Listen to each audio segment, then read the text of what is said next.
जो तो को कांटा बवे चाहे पवतो फूल, तो है फूल को फूल है वाको है त्रिशूल। जो तो को कांटा बवे चाहे पवतो फूल, तो है फूल को फूल है वाको है त्रिशूल। यह महात्मा कबीर साहब की वाणी है और जैसे हमने सुना आपके एक ग्रंथ है जिसका नाम है कबीर साहब का साखी संग्रह। उसके अंदर विषयवार बड़े सुंदर संत मत के विषय हैं, प्रकरण हैं, उन पर अलग अलग वाणी के दोहे हैं। और आज के जो दोहे हैं जैसे हमने सुना, इनका संबंध उपदेश से है। अब मैं इस शब्द को जरा खोल के अर्ज कर दूं कि ऐसे तो जब कभी हम सत्संग के अंदर इकट्ठे होते हैं तो हम किसी न किसी पूर्ण महात्मा की, कामिल फकीर की वाणी सुनते हैं। और वह वाणी क्या देती है? संदेश देती है, उपदेश देती है। अगर हम प्रेम प्यार से और एकाग्रता से उसको सुनते आए हैं तो उपदेश भी एक मिलता है, संदेश भी एक मिलता है। मानो 2000 साल पहले क्राइस्ट हुआ या 1000 साल पहले मौलाना रूम, ख्वाजा हाफिज शम्स तबरेज वगैरह हुए, या 500 साल पहले हिंदुस्तान के अंदर कबीर साहब, पलटू साहब, दादू साहब हुए।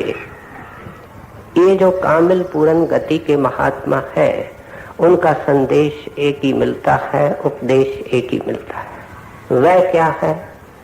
मैं थोड़े में अर्ज कर दूं, वह यही है कि मनुष्य देह केवल प्रभु प्राप्ति के लिए मिली है। बड़े भाग मानुष तन पावा, सुर मन ग्रंथि सब गावा। रामायण के अंदर तुलसी साहब कहते हैं कि बड़े दुखों और जख मारने के बाद इंसान का ये चोला मिलता है। सुर मुन कहते हैं देवी देवते सब ग्रंथि गावा। दुनिया के सारे ग्रंथ इस नुक्ते के ऊपर एक राय है कि दुनिया के अंदर जब इंसान का चोला मिलता है तो केवल प्रभु भक्ति के लिए, प्रभु प्राप्ति के लिए मिलता है। यही उपदेश हमको विभिन्न प्रकार के महात्माओं की वाणी से मिलता है। What is a man profited if he gains the whole world but loses his own soul? इससे और स्पष्ट हमारे सामने मकसद क्या हो सकता है? बाइबल के अंदर ईसा समझा रहे हैं कि जिस दौड़ धूप के अंदर ऐ इंसान तू जुगों जुगों से लगा हुआ है कि ये मेरा हो जाए, मेरा हो जाए। What is a man profited?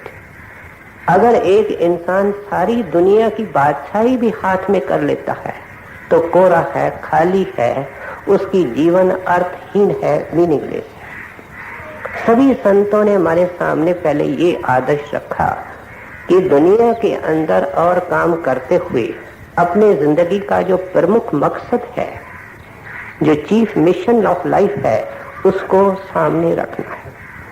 अब इसकी पूर्ति कैसे होगी, इसके लिए भी हम महात्माओं को सुनते आए हैं कि हमको ऐसी महात्मा, सद्गुरु, रहबर और गाइड की जरूरत है जो उस परमात्मा से एक मेक है, अभेद है, एकाकार है, उसके अंदर जज़ब और दिवलीन है, बल्कि उसके तरफ से संसार में आता है और सिर्फ इस काम के लिए आता है।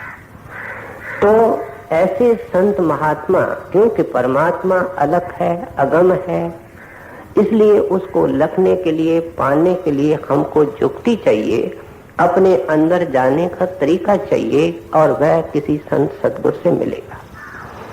और जब वे दया करके हमको अंदर जाने का भेद दें, अपने इस घट के अंदर सर्च करने का तरीका दें, तो हमारा फर्ज शुरू हो जाता है। हम दिन और रात एक करके उस नाम के कमाई में, उस गुरु मंत्र के कमाई के अंदर जुट जाएं।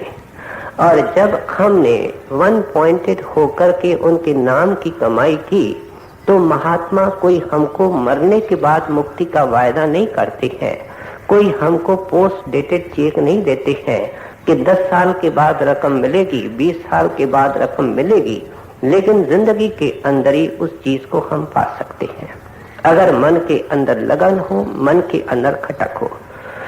इसलिए ये काम जो संत महात्मा मनुष्य देह के अंदर प्रभु प्राप्ति का बताते हैं, इसमें दो राय नहीं है कि ये मुश्किल नहीं, अति मुश्किल है, क्योंकि मन ने जुगों जुगों से बिल्कुल उसके उलट काम किए हैं। लेकिन ये आसान और सुगम भी इस तरीके से बन जाता है कि कुल मालिक की, पूर्ण परमात्मा की, पूर्ण सतगुरु की पूरी सत्ता और मदद और ताकत, उसका तप और तेज, उसके भजन का प्रताप सेवक के अंग संग होता है, जो सभी बाधाओं के ऊपर विजय पा करके इसका काम पूरा कर देता है। ये है संतों के उपदेश का सार, जो हर सत्संग के अंदर वाणी के द्वारा हमारे सामने उभर करके आता है। आज के जो दोहे हैं, उनका कबीर साहब का अभिप्राय केवल उन रुकावटों से है जो इस मकसद के अंदर, इस रास्ते के अंदर आती है। आप जिक्र कर रहे हैं कि दुनिया के किसी काम को जब तुम पूरा करने की कोशिश करते हो तो रुकावटें आती हैं, और जरूर आती हैं। और हम दिन रात इस बात के अंदर जुटे हुए होते हैं कि उन रुकावटों के ऊपर विजय पाएं, उनको अबूर करने की कोशिश करें और आगे कदम बढ़ाएं। ठीक उस तरीके से कबीर साहब मानते हैं कि ये राह बड़ी दुश्वार है। भाई गुरदास जी कहते हैं, वालों निक्की ते काती तिखी, कहते हैं बाल से भी छोटी है और काती क्या छुरी से भी बड़ी तेज है, ये आसान नहीं है। इस तरीके से बाइबल के अंदर लिखा है कि सुई के रोजन के अंदर से ऊंट का निकलना जैसा मुश्किल है, ऐसा मन का इस सुराख के अंदर से निकल करके अंदर जाना है, बल्कि उससे भी मुश्किल है। बहुत बारीक हो जाए, बहुत महीन हो जाए, तब उस सुराख से ये निकल सकता है। लेकिन कहते हैं कि इन रुकावटों को अबूर कराने वाला, इनके ऊपर विजय दिलाने वाला हमारे अंग संग होता है, और उनके उपदेश को और उनके दया को सन्मुख रख करके दुनिया के अंदर, जिंदगी के अंदर ये काम कर सकता है जो संत महात्मा नाम देते वक्त हमको समझाते हैं। कहते हैं पहली रुकावट कौन सी आती है कि तुमको दुनिया के अंदर भांत भांत के लोग मिलेंगे, क्रोधी भी मिलेंगे, लालची भी मिलेंगे, मूर्ख भी मिलेंगे, तुमको दुनिया के अंदर नाना प्रकार के लोग मिलेंगे। अगर तुम ये सोचेगा कि मैं ये काम करता हूँ, कैसे करूँ, घर के अंदर पत्नी ऐसी है, बेटा ऐसा है, बेटी ऐसी है, पड़ोसी के अंदर, घर के अंदर शोर बना रहता है, दफ्तर में, दुकान में जाता हूँ, ग्राहकों से माथे मारने पड़ते हैं, कोई झगड़ेलू आदमी निकलते हैं, तो इस चीज को समझाते हुए कबीर साहब कहते हैं कि संत मत के अंदर ये ऐतराज जायज नहीं है, इसको कोई प्लेस नहीं है, क्योंकि दुनिया के तो जब से दुनिया बनी है ये ऐसे ही रहेगी, इसके अंदर ऐसे लोग आपको मिलेंगे। हमारा स्वभाव कैसे बनता है, जन्मों जन्मों के संस्कार हैं, विशेषकर जो पिछले जन्म के संस्कार हैं, उनके साथ कई जन्मों के कर्मों का प्रभाव मिला होता है, केवल पिछले जन्म के कर्म नहीं होते हैं। संचित कर्मों का दबाव हर एक मनुष्य जीवन के अंदर होता है, और उसके कारण वो संस्कार लेकर के आता है। वो संस्कार कहाँ जाए? इंसान दो शक्तियों के द्वारा बनता है, एक तो उसके संस्कार होते हैं और दूसरी संगत और सोबत होती है। हम सबके संस्कार किसी के कम, किसी के ज्यादा निकृष्ट और बुरे हैं। अब इनको मंद करने के लिए, इनका जोर खत्म करने के लिए क्या तरीका है कि उत्तम संगत की जाए, उत्तम सोबत की जाए। बाहर से भी एक मिसाल देखो कि अगर आप गलती से कोई ओछा बीज बो चुके हैं और आप चाहते हैं कि हम गलती से इस बीज को बो चुके हैं और ये पेड़ बन करके दुख देने वाला है, तो आप क्या करते हो, उसको सींचना बंद कर देते हो, उसको पानी देना बंद कर देते हो। नतीजा क्या होता है कि उसका बीज अपने आप ही नष्ट हो जाता है, वो सिरदर्दी वहीं खत्म हो जाती है। इसलिए अगर हमारे अंदर लड़ने झगड़ने का स्वभाव है, चोरी ठगी का स्वभाव है, अगर हमारे अंदर ज्यादा बोलने की आदत है, तो ये जितने बीज हैं ये ऐसे बीज हैं जो हमको 84 के जग खाने के लिए ले जाते हैं। अब इनको शिथिल करने के लिए, कमजोर करने के लिए, इनको नष्ट करने के लिए क्या चाहिए? संतों की संगत और सेवक चाहिए। अगर इनको विषय विकारों का पानी नहीं मिलेगा, ये अपने आप ही सूख जाएंगे, शिथिल हो जाएंगे और आगे चल करके हमारा आइंदा, हमारा भविष्य बहुत ही उज्जवल हो जाएगा। हम उज्जवल मुख लेकर के उस दरगाह के अंदर चले जाएंगे। सो इसलिए आप उपदेश करते हैं कि दुनिया के अंदर तो तुमको जरूर ऐसे लोग मिलेंगे जिनका तू स्वभाव नहीं बदल सकेगा, लेकिन इतना तू जरूर कर सकता है कि अब तुमको ऊंचे में ऊंची संगत मिली है और वह संतों की संगत है। तू अपने स्वभाव को बदल सकता है, तो उनको तू अपने आप को उनके अनुसार एडजस्ट कर सकता है। अगर तू ये आशा रखेगा कि वो तुम्हारी इच्छा के अनुसार एडजस्ट करेंगे, अरमानों में जिंदगी निकल चुकी है, आगे अरमानों के ही बादल छाए रहेंगे, तो कभी भी इस बात के अंदर कामयाब नहीं हो सकता। तुलसी शायद अपने वाणी के अंदर कितना सुंदर तरीके से समझा रहे हैं। तुलसी या संसार में भांत भांत के लोग, कहते हैं यहाँ तो नाना प्रकार के लोग हैं। वास्तव में जैसे दो शक्लें एक साथ नहीं मिलती हैं, इस तरीके के दो स्वभाव भी नहीं मिलते हैं, हर एक का स्वभाव ही अलग है। इसलिए आप कहते हैं अब तेरे को करना क्या चाहिए? सबसे हिलमिल चालिए नदी नाव संजोग।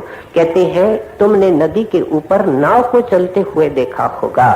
नाव क्या करती है कि नदी के किनारे आती है, उसको टच करती है, सवारों को लेकर के चली जाती है। उनका जो मेल और संयोग है कुछ घड़ियों का होता है, उनका उनसे कोई विशेष वास्ता नहीं होता है। जिस देश के अंदर तू पैदा हुआ है, जिस जाति के अंदर तूने जन्म लिया है, जिस कुटुंब और परिवार के अंदर तू पैदा हुआ है, ये कोई एक्सीडेंटल नहीं है, ये कोई परमात्मा का विम नहीं है, वो विम्जिकल नहीं है, लेकिन कुछ नियमों के तहत तुम्हारी चॉइस के अनुसार, ऑप्शन के अनुसार हुआ है। अब क्या करना चाहिए? सबसे हिलमिल चालिए। कहते हैं तुमको तो सबसे प्रेम से चलना चाहिए। और वो कब होगा? नदी नाव संजोग, जब तू अपने आप को उस किश्ती की तरह समझेगा जो समझती है कि मेरा किनारे से या नदी से संपर्क कुछ मिनटों का है, कुछ समय का है। क्या आपका अर्थ है कि जिस वक्त हम अपने आप को यहाँ मेहमान समझेंगे और दुनिया के अंदर और अपने कुटुंब परिवार यारों दोस्तों को हम कुछ क्षणों के साथी समझेंगे? हमारे सामने कई उठ चुके हैं, कईयों की कतार लगी हुई है, क्या पता हमारा भी उस कतार के अंदर नंबर है। और जो सूरज आज हमारे जो संसार के लिए उदय हुआ है, कल शायद दुनिया के लिए उदय होगा, हमारे लिए अंधकार होगा, हमारे लिए नहीं उदय होगा। कहते हैं जब ये हालत है तो तुम कौन से चक्कर में पड़े हो? जो तो ही कांटा बोहे तो ये बोल तू फूल। कहते हैं दुनिया के अंदर सब प्रकार के लोग मिलते हैं। आम अंग्रेजी और हिंदी के अंदर भी है कि संसार के अंदर बर्ताव के 3 नियम होते हैं। एक लोहे जैसा होता है, एक चांदी वर्गा होता है, एक स्वर्ण जैसा होता है। क्या एक आयरन रूल है, एक सिल्वर रूल है, एक गोल्डन रूल है। आयरन रूल या लोहे सरी का नियम क्या कहता है कि जो बुरा करता है उसके साथ बुरा व्यवहार करो। और सिल्वर नियम क्या कहता है, चांदी सरी का नियम क्या कहता है कि जो अच्छा चलता है उससे अच्छा चलो। लेकिन जो तीसरा नियम है, जो सोने जैसा है, जो हमारे काया और मन को कंचन बना देता है, सोना बना देता है, इसके सारे अवगुणों को निर्मूल नष्ट कर देता है, वह क्या है कि बुरे के साथ भला करना है। ये परमार्थ का नियम है, ये संतों का नियम है। देखा जाए तो इस असूल के ऊपर हम संसारी आदमी चल भी नहीं सकते हैं जब तक हम संतों के कहे लग करके खूब नाम की कमाई नहीं करेंगे। इसलिए अगर कोई संसार के अंदर आदर्शी पुरुष है जो इन नियमों का पालन करते हैं, अमल करके हमको दिखाते हैं, तो वे सिर्फ ये खुद संत ही होते हैं। संतों महात्माओं की जिंदगी के अंदर से हमको प्रेरणादायक उदाहरण मिलते हैं कि किस तरीके से जिन्होंने उनके रास्ते के अंदर कांटे ही कांटे बिखेरे, उनके लिए वो फूल छिड़कते गए, उनके लिए वो दया महर की वर्षा करते ही गए। ये संत महात्मा हमको करके दिखाते हैं। बाहर से वो सेवा करते हैं, बाहर से मर्यादा पुरुषोत्तम होकर के संसार से कैसे व्यवहार करना है ये हमको सिखाते हैं। रामायण को जब हम पढ़ते हैं तो क्या मिलता है कि पत्नी से कैसा चलना चाहिए, पति से कैसा, भाई से कैसा, प्रजा से कैसा, संसार के लोगों से कैसे मर्यादा से व्यवहार करना है। साथ साथ में तुलसी साहब ने ये भी लिखा है कि मानुष जन्म को सफल करने के लिए गुरु की शरण लेकर के नाम की कमाई करनी। इन दोनों को उन्होंने एक साथ मिला करके हमारे सामने आदर्श रखा है। तो इसलिए आप उपदेश करते हैं, संत महात्मा आमतौर पे गृहस्थ में हुए हैं और लोगों के बीच में विचरते रहते हैं, उनके संपर्क में आते रहते हैं, नमूना बन करके दिखाते हैं कि कांटे का जवाब कांटे से नहीं देते हैं बल्कि फूल से देते हैं। स्वामी जी महाराज जिनकी कृपा से आज हम यहाँ इकट्ठे हुए हैं, उनके जीवन के अंदर एक बहुत ही सुंदर वार्ता आती है कि उनके दो कमाई वाले प्रेमी सेवक थे जो एक कुएं के अंदर से उनका पानी नहाने और पीने का गागरों के ऊपर लाया करते थे। और एक दिन क्या हुआ कि स्वामी जी महाराज ने प्रसाद बांटा और मौज में आकर के प्रसाद जब बांटा तो उसके अंदर चमार भी थे, दलित जाति के भी थे, ओछी जाति के भी थे, क्योंकि परमात्मा सबके अंदर, संतों के आंख में उनका नूर सबके अंदर नजर आता है। उन्होंने सबको प्रसाद बांट दिया। जो रूढ़िवादी लोग थे, जो शरीयत के कैदी पंडित ब्राह्मण वगैरह थे, उनके मन के अंदर नफरत पैदा हो गई कि शूद्रों को प्रसाद दिया गया है, जबकि शास्त्रों के अंदर लिखा है कि ये प्रसाद के हकदार नहीं है। किसी महात्मा ने शास्त्र के अंदर ये नहीं लिखा, इन पंडितों ने ये श्लोक इसके अंदर डाले हुए हैं। नतीजा क्या हुआ कि जब दूसरे दिन वो प्रेमी गागरें लेकर के पानी लेने को जाते हैं तो उस कुएं के ऊपर जो ट्रस्ट थी उनके ऊपर कंट्रोल पंडितों का था। उन्होंने पानी उनको भरने की इजाजत नहीं दी। जब उन्होंने पूछा क्या कारण है, कहते हैं ऐसे महात्मा के लिए हम पानी लेने को तैयार नहीं हैं जो शास्त्रों के नियमों का उल्लंघन करता है, चमारों को, रेगड़ों को प्रसाद देता है।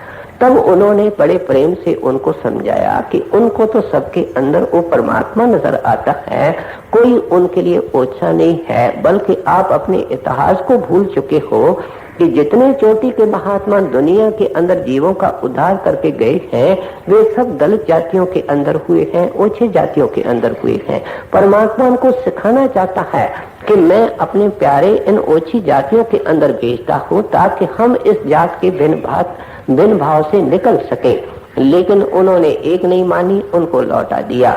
हो सकता है कि चलते वक्त उन्होंने कुछ जोश से भी बोला हो। सत्संगी होता है और गुरुदेव की अवस्था अपनी होती है। जब गागरें खाली लेकर के आए तो स्वामी जी महाराज मुस्कुरा के पूछते हैं, क्यों भाई गागरें खाली लेकर के आए? उन्होंने सारा वृत्तांत सुनाया। वो दिलों के सहायक थे। कहते हैं उन्होंने जब आपको भरने नहीं दिया तो आपको वापस आना चाहिए था, उनसे कोई बहस नहीं करनी चाहिए थी। अब आप मेरा हुक्म मानो और वापस जाओ और उनको जाकर के अपनी पगड़ी उतार करके उन ब्राह्मणों के चरणों पर रखो और अपने माथे उनके चरणों पर रगड़ो। आप खुद देखो, संत मत में गुरुदेव के अलावा आगे किसी के माथा नहीं टेकना है, लेकिन वही गुरुदेव उनको क्या हुक्म दे रहा है कि उनके चरणों में जाकर के माथा रगड़ो, माथा टेको और ये कहो कि हमने जो वाद विवाद किया है, लौट करके जवाब दिया है। जब आपने इनकार किया भरने को तो हमको वापस जाना चाहिए था। ये कह करके तुम वापस आओ, वापस माफी मांग करके, क्षमा मांग करके गागने ले आओ। जब ये जाते हैं, पगड़ियां रखते हैं, माथे रगड़ते हैं, आखिर पत्थर भी पिघल जाता है। और उन्होंने सारी चीज उनके सामने, उनका व्यवहार देख करके उन पंडितों के आंखों में आंसू आ गए। क्योंकि आत्मा हर एक के अंदर है, परमात्मा हर एक के अंदर है। उनको चोट लगानी थी और वो उनको जब चोट लगी तो उन पंडितों ने खुद गागरें भरी, बल्कि अपने अपने समाज के बहुत सारे पंडित इकट्ठे करके श्रोमणी स्वामी जी महाराज के पास आए, गागरें आकर के उनके सेवा में रखी और अपने गलती के लिए क्षमा मांगी और कहने लगे कि हम मानते हैं कि आप जैसे संत उच्च गति के क्षमावान दुनिया के अंदर दुर्लभ होते हैं। सो कहते हैं गंदे पानी को, गंदी चीज को हम गंदे पानी से कभी धो नहीं सकते हैं। जो कांटा तुम्हारे रास्ते में बोता है, कांटा क्या है? तेरा अपमान कर रहा है, उसकी तू इज्जत कर। तेरा नुकसान कर रहा है, तू उसका फायदा कर। जो तेरा मकान गिरा रहा है, उसका मकान बनाने की कोशिश कर। जब संतों की ये हम बात सुनते हैं, हमारा सिर चकराता है, क्या ये इंसान कर सकता है? लेकिन हो सकता है, संतों ने करके दिखाया है। तो इसलिए कहते हैं ये कर करके, इन असूलों के ऊपर चल करके, ऐसा बन करके ही इस नाजुक राह को तू पार कर सकता है। जो तो को कांटा बोवे ताए पव तो फूल, तो फूल को फूल है वाको है त्रिशूल। दुर्बल को न सताए जाके मोटी खाए, बिना जीव के सांस से लोपसम हो जाए। देखिए कितने सुंदर शिक्षाओं के सुमन हमारे सामने रख रहे हैं। दूसरी शिक्षा ये देखते हैं कि जो तुमसे दुर्बल है उसको सताने की कोशिश न कर। दुर्बल से मतलब जो कम बल रखता है। बल केवल शरीर का नहीं होता है, कोई बाहुबल नहीं होता है, कोई फिजिकल स्ट्रेंथ नहीं होती है। ये जो दुर्बल होता है, कई क्षेत्रों के अंदर इंसान काम करता है। बुद्धि के अंदर भी आदमी हमसे दुर्बल हो सकता है, सुंदरता में भी हमसे कम हो सकता है, पदवी के अंदर भी हमसे छोटा हो सकता है। तो इसलिए जिस वक्त संत महात्मा कहते हैं कि एक मूर्ख को एक विद्वान ओछा बता करके सारी सभा के अंदर उसका अपमान करता है, ये भी दुर्बल को सताना है। कहते हैं वो किसी को जब हम कोई गलती करता है और उसको हम रन डाउन करने की कोशिश करते हैं, उनको फटकारने की कोशिश करते हैं, ये भी दुर्बल को सताना है। क्योंकि जब सताने का जिक्र आया है तो मन से, वचन से और कर्म से, तीनों से आया है। सो इसलिए आप कहते हैं कि किसी को सताने की कोशिश न कर। इंसान बड़ा अजीब है, ये शेर और बाघ से के सामने तो जाता ही नहीं है। मुर्गी को लेकर के काट देता है, बकरी को लेकर के काट देता है, गाय को लेकर के काट देता है, पशुओं से भी गिर करके उनका मांस खाना शुरू कर देता है। सो जहाँ जो कबीर साहब का विशेष इशारा है वो कर्म की हिंसा है, जानवरों का मारना है, मांस मछली इत्यादि खाने से है। कहते हैं वो बेचारे जो मूक हैं और बोल नहीं सकते हैं, उनको तो ज़बा करके काट काट करके अपने पेट की खुराक बनाता है। देखा जाए तो शेर भी जो कुछ खाता है, मांस खाता है, तो वो भी अपने भूख मिटाने के लिए खाता है। और मालिक ने उसको पंजे ही ऐसे दिए हैं, उसके शरीर के जो ढांचा है, जो उसके आंत हैं, उसका पेट है, उसको उस भगवंत ने बनाया ही उस तरीके से है कि मांस खाने के लिए वो बनाया गया है। आप देखो प्रकृति के अंदर कई जानवर हैं जो बिल्कुल मांस मछली के नजदीक नहीं जाते हैं। जैसे बंदर है, गाय है, भैंस है, बैल है, ये नहीं जाते हैं।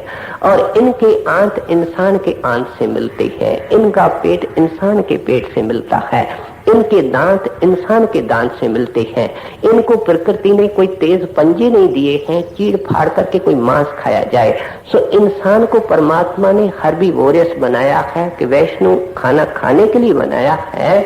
ये इंसान क्योंकि कई जूनियों के अंदर से निकल करके आया है, शेर, बाघ, कीड़ा वगैरह पतंग बन करके आया है। पंछी क्या खाता है? कीड़े ही कीड़े खाता है। सो ये आदत इंसान की कोई इस जन्म की नहीं है, अनेकों अनेकों जन्मों की है। और जब ये परमात्मा इसको अपनी शक्ल पर बनाता है तो इसको सोचना चाहिए, क्या उस परमात्मा ने जो सबके ऊपर दया करता है, जिसने मेरे को अपनी शक्ल पर बनाया है, क्या ये मांस काटने और मांस खाने और अंदर डालने के लिए बनाया है? दो लफ्जों की अकल की बात है। इस नुक्ते के ऊपर हम उदारता से विचार करें। सो इसलिए आप उपदेश करते हैं कि तू हमेशा उसको काट करके खाता है जो दुर्बल होता है। वाणी के अंदर आया है, बल्कि कबीर साहब का ही मांस का अंग है, जिसके अंदर लिखते हैं, मांस मांस सब मांस है, मुर्गी हिरनी गाय, आंख देख नर खात है, सो नर नर के जाए। कहते तो कई बार नरकों में ये सजा भोग चुका है, तेरे कर्मों का हिसाब तेरे सामने नहीं है, तेरे को वो बही और चौपड़ा नजर नहीं आता, लेकिन इन महात्माओं को नजर आता है और देख करके उनके रोंगटे और बाल खड़े हो जाते हैं। वे दया के वेग में हमको बचाना चाहते हैं। हमारे आंखों पर पट्टी है, उनकी नजरें खुली होती हैं। हम दो गज पे देखते हैं, दो सड़कों को देखते हैं, वो दोनों जहानों को देख करके समझाते हैं। सो इसलिए कहते हैं कि किसी का मांस खाना जायज नहीं है। हिंदू कहता है मेरे को फलाना जायज है, ईसाई मुसलमान कहता है मेरे को अमुक मांस जायज है, लेकिन कबीर साहब तो फैसला ही कर देते हैं, मांस मांस सब मांस है, मुर्गी हिरनी गाय, आंख देख नर खात है, सो नर नर के जाए। कहते हैं बहुत ही महंगा सौदा है, इसलिए तो तेरे लिए परमात्मा ने तेरे जुबान को तृप्त करने के लिए नाना प्रकार के भोजन बनाए हैं और तेरे को वो खाने चाहिए। सो इसलिए आप समझा रहे हैं कि अगर तुम किसी की कर्म की हिंसा करके दुर्बल को सताने की कोशिश करोगे तो उसके अंदर से जो खाए निकलती है, हुक्का निकलता है, वो परमात्मा के दरवाजे को फोड़ देता है, वो उसके कानों में चला जाता है और वो कैसे खामोश बैठ सकता है। प्रकृति अपना हिसाब लेती है। देखा जाए प्रकृति बहुत ही कठोर है और पूरा पूरा हिसाब हमसे लेती है। ये इस तरीके से जो जूस का प्रॉफिट हुआ है, वो लिखता है tooth for tooth, I for I. अगर किसी की आंख निकाल देते हो, तेरी आंख निकाली जाएगी उसी के हाथ से। अगर किसी का दांत तोड़ देते हो, वो तेरा दांत तोड़ेगा। आपने सुना होगा कबीर साहब तो सुतह संत थे, लेकिन इस मर्यादा को कायम रखने के लिए रामानंद जी महाराज को उन्होंने गुरु करके माना था और अदब भी करते थे। जैसा एक चेला शिष्य गुरु के चरणों में जाता है, इस तरीके से रामानंद के पास खुद जाया करते थे।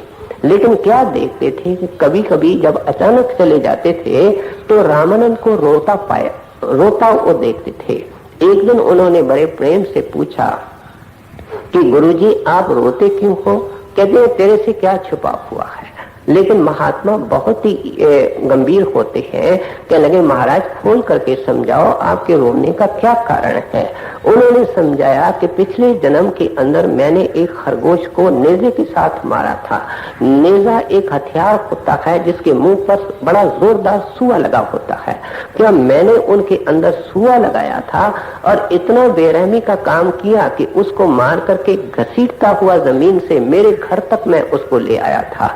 इस कर्म का भुगतान मेरे को इस जन्म के अंदर किया करना है और वह खरगोश यहाँ इस बनारस के शहर का नवाब है। यहाँ विद्रोह होना है, उसने मेरे को नेजे के साथ मारना है और मेरे को घसीट करके ले जाना है। उस घसीट को सोच सोच करके मैं रोता हूँ। कबीर साहब ने कहा अच्छा मैं बंदोबस्त करता हूँ। नवाब के पास किसी बहाने से कबीर साहब चले गए। नबीर ये जो नवाब बनते हैं, राजे महाराजे बनते हैं, ये भी तपस्या के कारण, बड़े श्रेष्ठ कर्मों के कारण बनते हैं। चोरियां ठगियां बेईमानियां करते कोई राजे महाराजे नहीं बनते हैं। ये और बात है कि राजे महाराजे बन करके अगर वो दुराचारी बनते हैं तो फिर सीधा नरकों में जाते हैं।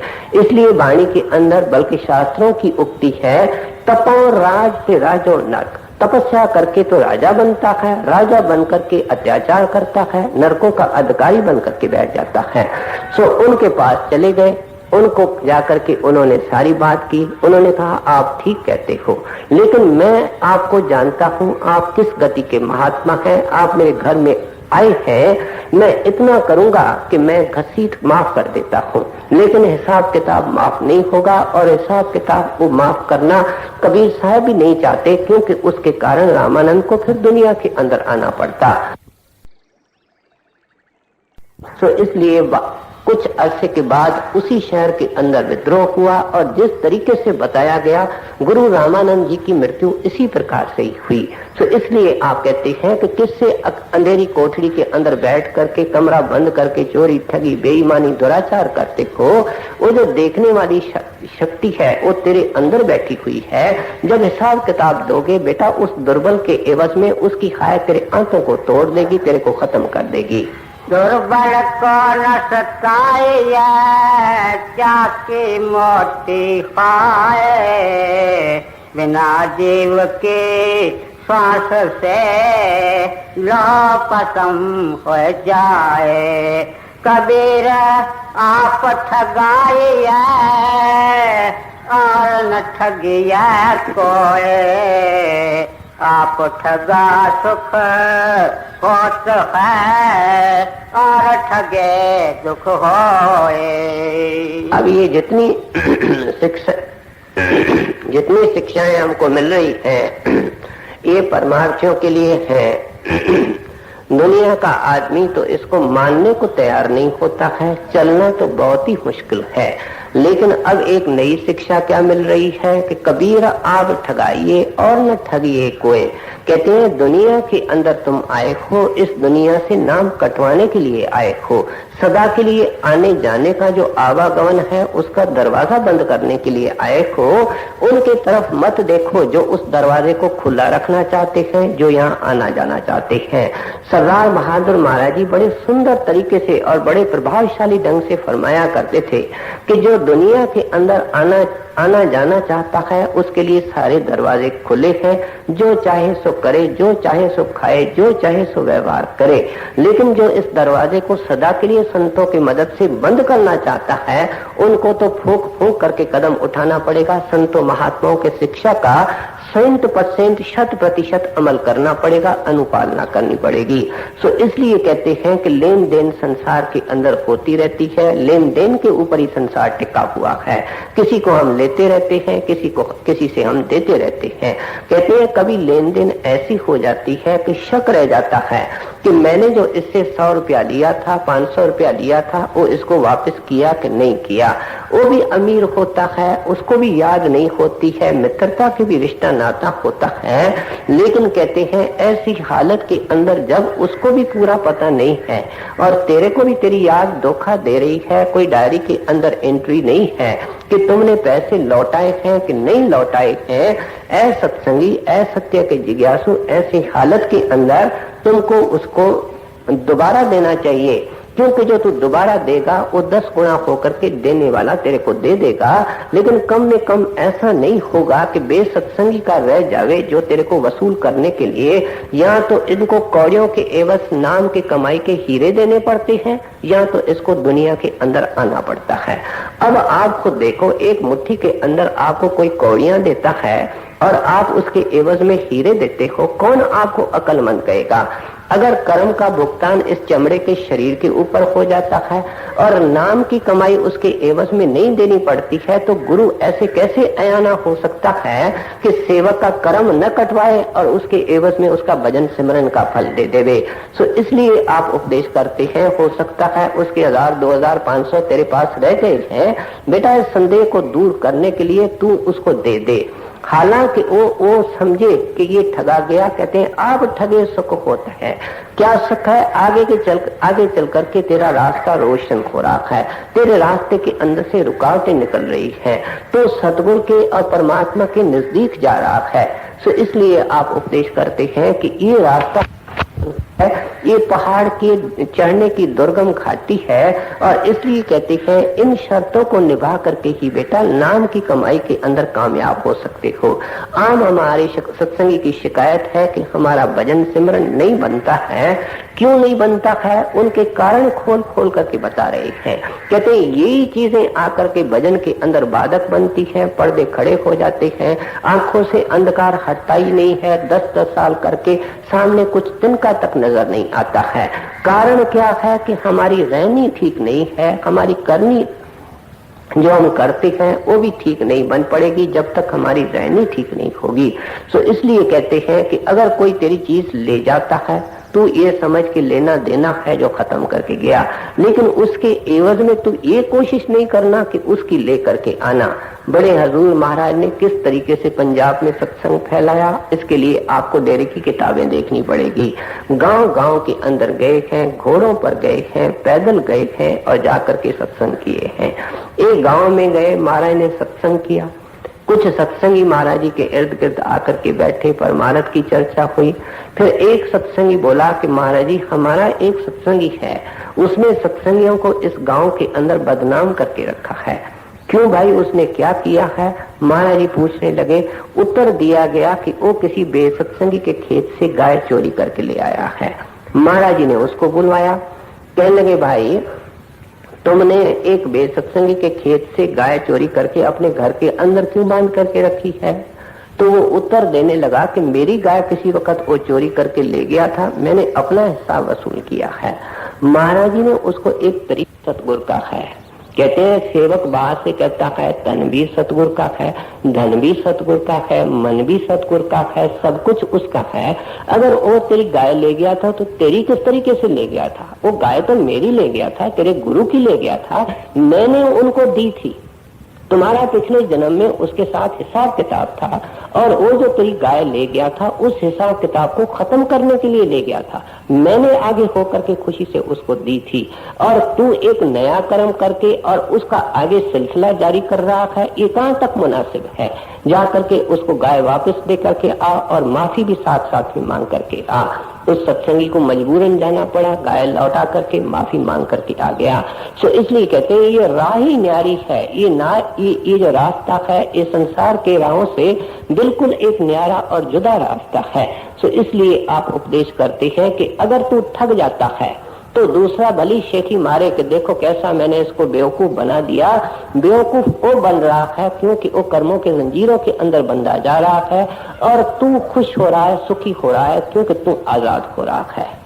कबीर आप ठगाए और न ठगिया कोई, आप ठगा सुख होत है और ठगे सुख होए।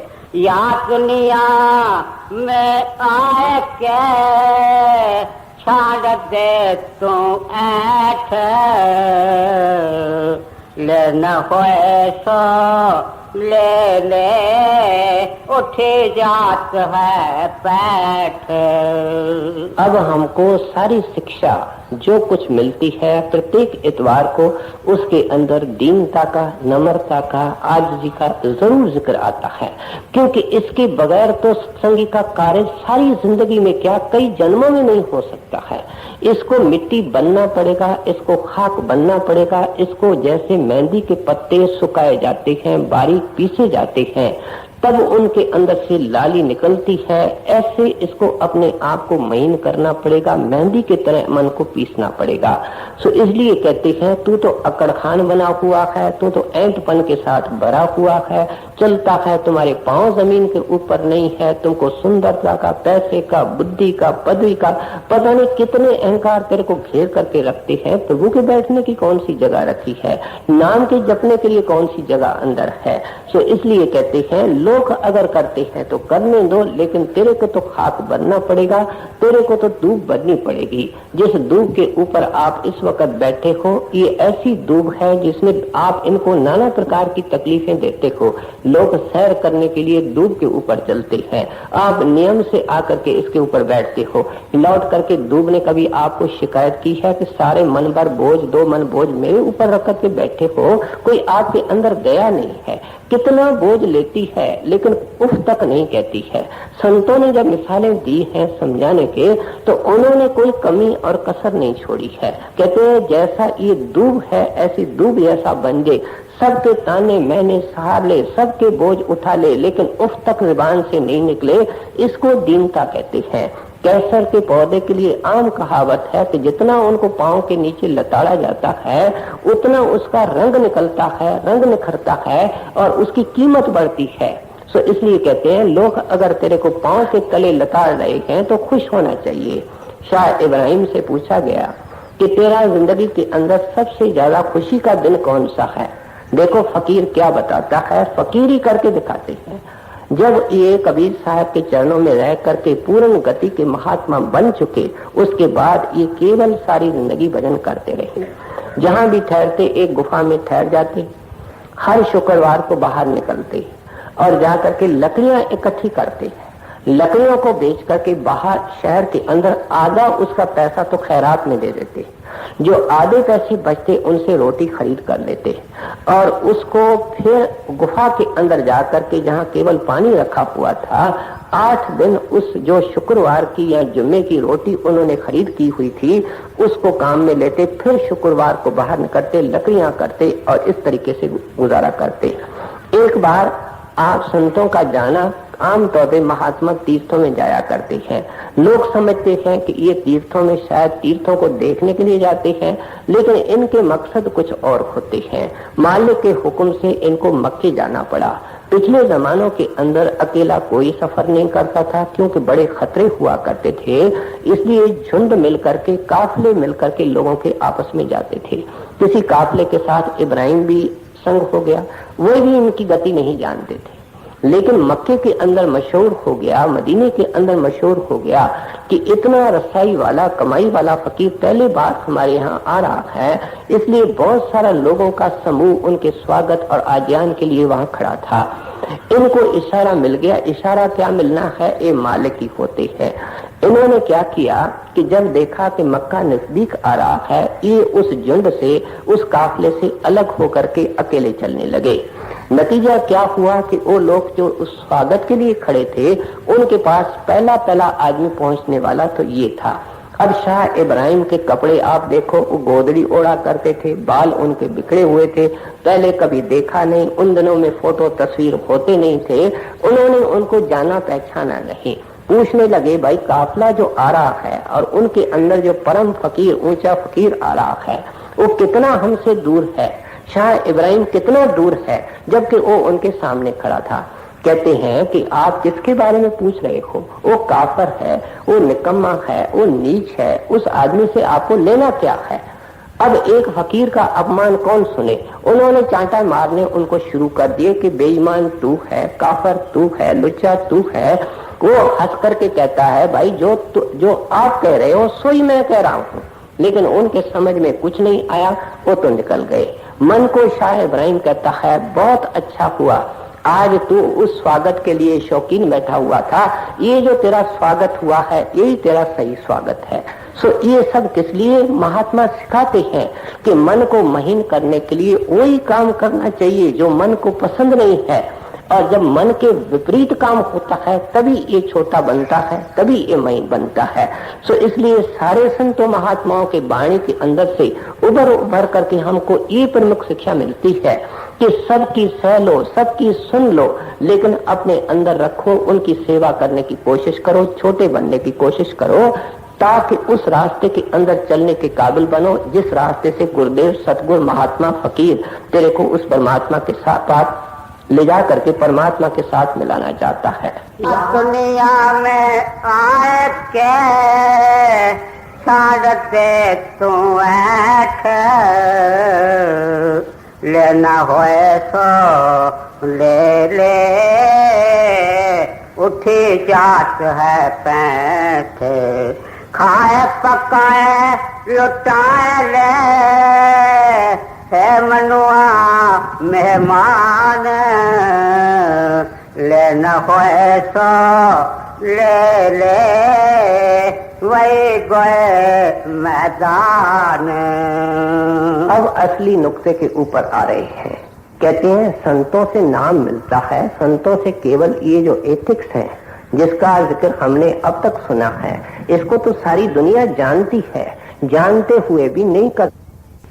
दुनिया के अंदर आप देखो 1000 के अंदर एक आदमी है जो सच बोलता है, 999 झूठ बोलते हैं। लेकिन जितने 999 झूठ बोलते हैं वे सब के सब जानते हैं कि झूठ नहीं बोलना चाहिए, इसके बावजूद भी वो झूठ बोलते हैं, क्योंकि उनको कोई संत मत का बेस नहीं है। वो केवल ऊपर ऊपर से जानते हैं कि ये एथिक्स है, ऐसा नहीं करना चाहिए, पुराणों के अंदर लिखा है, शास्त्रों के अंदर लिखा हुआ है। लेकिन अब हमको समझाते हैं कि केवल केवल ये बाहर से करने से कामयाब तू नहीं हो सकेगा जब तक तू संतों के बताए हुए नाम की कमाई नहीं करेगा।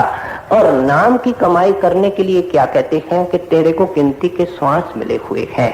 बड़ी सुंदर मिसाल दे रहे हैं कि अगर तुम किसी बड़े राजा के पास, बड़े अमीर के पास मेहमान होकर के चले जाते हो और तुम 4-6 रोज के लिए मेहमान चल के जाते हो और वो मेजबान इतना उदार है, वो इतना होस्ट जो आपका है वो इतना उदार है कि कहता है जो खाना है, पीना है, चीज लेनी है, बड़ी खुशी से इसको ले सकते हो, सब कुछ तेरे लिए है। तू 4 रोज के लिए मेरे पास आया है, जिस चीज को चाहे बरत सकता है, जिस चीज को चाहे तू ले सकता है।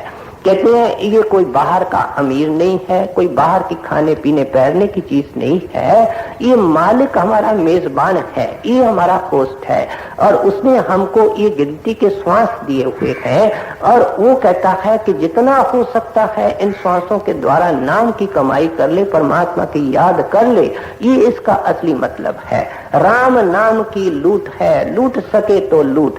कहते हैं दुनिया के अंदर कई चीजें तू लूटने की कोशिश करता है, इकट्ठी करने की कोशिश करता है, लेकिन संतों का उपदेश क्या है कि राम नाम की लूट का है। क्या ये थोड़े दिन जो जिंदगी के मिले हैं इसके अंदर दिन और रात एक करके, रात को ऐसा कर जैसा दिन को करता है। कहते हैं इस तरीके से दिन और रात एक करके नाम की कमाई करनी है, क्योंकि तू 2 दिन का मेहमान है। पलटू साहब कहते हैं तू कांच का बर्तन है, टूटने में बेटा क्या देर लगेगी। बैठे बैठे आजकल तो एक नमूना बन गया है कि श्वास चले जाते हैं, सोता है, सुबह को उठता नहीं है, बाथरूम में जाता है, वापस नहीं आता है, दरवाजे तोड़ तोड़ करके उनको बाहर निकाला जाता है, होटलों में बैठ करके हार्ट फेल हो जाते हैं, गाड़ियों के अंदर बैठते चढ़ते हुए हार्ट फेल हो जाते हैं। कहते हैं कौन सी तू योजना बना करके बैठा है, कौन सी तुम रिथा बना करके बैठा है। तू तो मेहमान है और किसी वक्त भी बुलावा आ सकता है, प्रभात का तारा किसी वक्त भी डूब सकता है। तू कहता है फलाना चला गया, तू कहता है फलाना चला गया, तेरे लिए भी कहा जाएगा कि फलाना चला गया। सो इसलिए कहते हैं लोग कहें कि फलाना चला गया, उससे पहले ए बेईमान कुछ काम मतलब का कर ले। और वो काम क्या है? कहते हैं श्वास श्वास में गुरु के नाम की कदर कर। कबीर साहब अपने तरफ से क्या उपदेश देते हैं? क्या भरोसा दे का बिनस जात छिन माय, सांस सांस सिमरन करो और यतन कुछ ना है। कहते हैं पानी का बुलबुला होता है, उठता है, बैठ जाता है। समुद्रों के किनारे पानी चढ़ता है, जवार बाटाल हमने देखा है, जैसे ही चढ़ता आता है उसके साथ साथ ही उतरना शुरू कर देता है।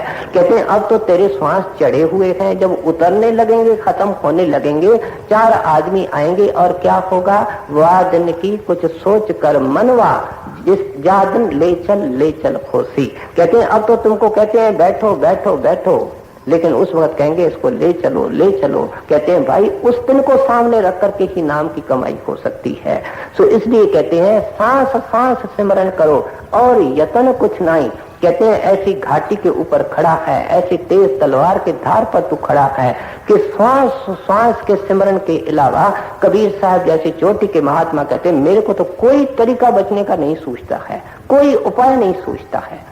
सो हमको इस असली नुक्ते के ऊपर लाने की कोशिश करते हैं कि अगर संत महात्मा मिल जावे तो फिर नाम की कमाई करके उस नाम की कमाई को फलदायक करना है। जैसे जैसे ये नाम की कमाई करने लगता है, क्या प्रातः काल को उठ करके 2-3 घंटे भजन करता है, दिन भर गुरु को पास रखता है, ये प्रीत की बात है। जिसके साथ हमारी प्रीत होती है वो दूर नहीं होता है। डेरे के अंदर रहते हुए भी लोग महाराज जी से दूर हैं, अमेरिका के अंदर लोग रहते हुए सत्संगी भी महाराज जी के साथ हैं। ये तो दिल का फर्क होता है। सो इसलिए आप उपदेश करते हैं कि संतों महात्मा को हरदम साथ रखना है। हरदम साथ रखने का क्या तरीका है कि जिसका हम सिमरन करेंगे उसी की याद आएगी। अगर मैं यहाँ मोहन मोहन कहता हूँ तो जिस बहन का कोई लड़का या भाई मोहन होगा उसकी शक्ल एकदम उस माई और बहन के सामने आ जाएगी। जो नाम गुरु देता है वो गुरु का ही नाम है। जब हम उसका सिमरन करेंगे, उसका ध्यान अपने आप सामने खड़ा होगा। हम कोशिश भी करेंगे कि वो नहीं रहे और हम कोई बुरा कर्म करना चाहे वो जाएंगे नहीं, अगर हम सिमरन करने लगे हुए हैं। सो इसलिए आप उपदेश करते हैं कि इस काम के अंदर कामयाब होने के लिए जो शिक्षाएं मैंने ऊपर दी है उनका आधारशिला कौन सी है? कहते हैं नाम की कमाई। जिस वक्त नाम के कमाई के अंदर ये बैठेगा, किसी को ये दुख दे करके आएगा, किसी को तकलीफ दे करके आएगा, किसी के लिए कांटा बो करके आएगा, वो इसको यहाँ से ही उठा देगा।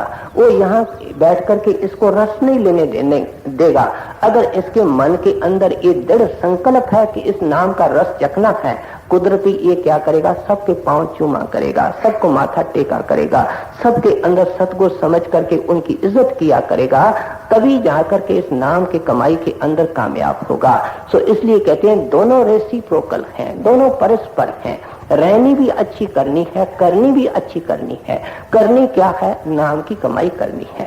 खाए पकाए लुटाए ले है मनुआ मेहमान, लेना को ऐसा ले ले यही कोई मैदान। राधा